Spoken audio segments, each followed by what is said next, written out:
ఈ శశికళ నేను నా భర్త న్యాయవాది భైరవ్ ప్రసాద్ ఇన్ఛార్జ్ జనసేన కదిరి.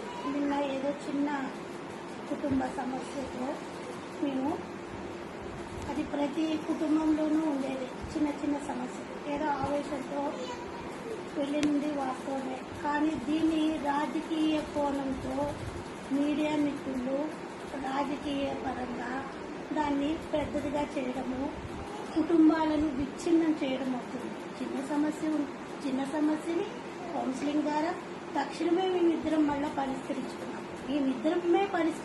మళ్ళీ మూడో వ్యక్తి కూడా లేదు, కలిసిపోయినాం. ఇప్పుడు దీనికి ఈ డ్యామేజ్కి మీడియా కానీ రాజకీయ పరంగా కానీ ఎవరు బాధ్యులు?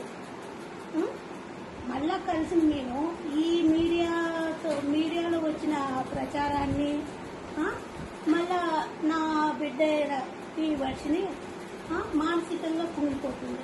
ఏది కూడా రాజకీయ కోణాలతో కానీ మీడియా